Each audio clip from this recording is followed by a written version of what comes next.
Ilhan Omar. You call her Ilhan Omar? I call her that because that's her name. She's the representative from Minnesota. I think, whatever. Maybe I'm saying it wrong. Ilhan, I thought it was. But I think that, like...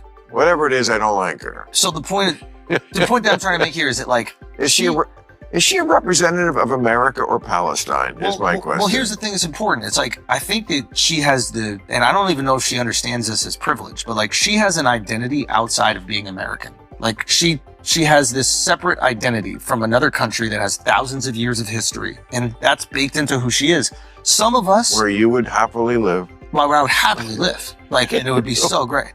So, and she married her brother. And it is what it is. So you could do that. I mean, if I had a sister, no. You can marry your sister. I don't know what you could do. But the point is, you could do anything to a woman. Okay, so let's just put that right on the table. So the point I'm trying to make is, like, some of us only have America. Let's travel back in time before we watch the full clip. Watch this video of the Somali Prime Minister to get a true sense of this woman's personality. It puts everything in perspective. In a recent podcast, Bill Maher took aim at Ilhan Omar, and to be honest, it was awful to sit down with Andrew Schultz.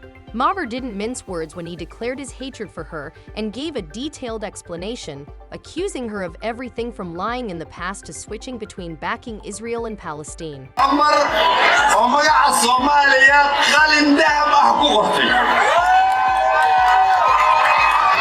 قضية إلهان معها قضية إلهان معها قضية مينيسوتا معها قضية غير مريكان قضية إلهان وقضية صومالية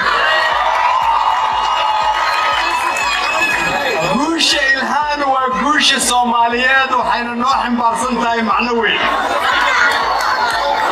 أنيقا أوكوهات لايا مقعدتك الصوماليات أوطن ميل والباي جوغان waxaan idinka codsanayaa inaad hiil iyo hoola garab istaagtaan ku taageertaan codkiinna dariskiinna saaxiibadiinna cid walba ood garanaysaan aad u sheegtaan inay soo baxaan si ay Ilhaan ugu codeeyaan albaab walbana aad u garaacdaan sidii dib loogu dooran lahaa ballanteennu waa maxay ballanteennu waa inaad garab iyo gaashaan u noqotaan xildhibaan Ilhaan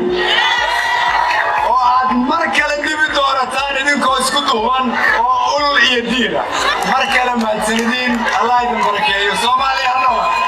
Although Bill Maher is not flawless, you have to admire that he doesn't back down. This entire incident only demonstrates her greater interest in neighborhood politics and illegal immigration myths than in truly advocating for the people here. I find it equally puzzling that a man who supports Somalia would be linked to Ilhan Omar's position in the United States. Bill Maher is pointing out that it doesn't make sense. Ilhan was elected to speak for Americans, not to further causes that seem more connected to her personal history or extracurricular pursuits. Is that people go, I just can't vote for those people. They just seem crazy. They just seem like they are not tethered to reality, which is, when you lose that contest to Donald Trump, who's also not tethered to reality in many ways, I mean, you're saying something. Dude, I wonder if, like, and again, I don't know too much about, like, the Ilhan Omar's politics or whatever. Oh, Ilhan Omar? Is that who you're talking about? Ilhan Omar. You call her Ilhan Omar? I call her that because that's her name. She's the representative from Minnesota. I think, whatever. Maybe I'm saying it wrong. Ilhan, I thought it was, but I think that, like... Whatever it is, I don't like her. So the point that I'm trying to make here is that, like... Is she a representative of America or Palestine, is my question. Well, here's the thing that's important. It's like, I think that she has and I don't even know if she understands this as privilege, but like, she has an identity outside of being American. Like, she has this separate identity from another country that has thousands of years of history, and that's baked into who she is. Some of us... Where you would happily live. Well, where I would happily live. Like, and it would be so great. So, and she married her brother. And it is what it is. So you could do that. I mean, if I had a sister, no. You can marry your sister. I don't know what you could do. But the point is, you could do anything to a woman. Okay, so let's just put that right on the table. So the point I'm trying to make is, like, some of us only have America. We only have this. So when you attack this, I'm going to defend it till the day I die. I love America more than anything in the entire world. It's the greatest country in the human existence. It's the greatest experiment in existence, and it has succeeded. So we only have this. You have to find a way to communicate what you believe to be the shortcomings of America in a way that doesn't make us feel like you don't love it. Totally. My mom is an immigrant. She loves it. Like, you cannot tell my mom that I cannot achieve anything, that she cannot achieve anything in this country. It's one of the reasons why I think it's important to bring in immigrants, because they remind us of the opportunity. And they're appreciative because they know what it's like in these other countries. And we don't.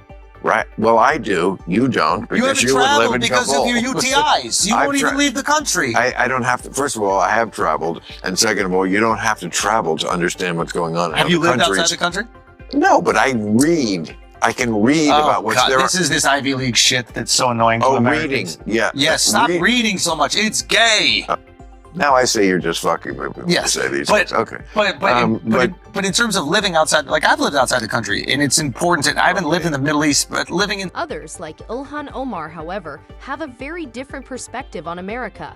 Watch the United States anti-terror tactics if you want to know why. It's absurd that she never brings up the Islamist groups that destroyed Somalia and forced her family to flee. Instead, she lashes out against the country that gave her protection and a platform, which is exactly why so many people are fed up with her fabrication. Congresswoman Ocasio-Cortez said that she and Congresswoman Omar and Tlaib are being targeted as freshman women of color. She says they're getting unfair treatment, and that if you went after every bad thing that a congressman or woman did on the Hill, that everybody in Congress basically would be in trouble. Fair?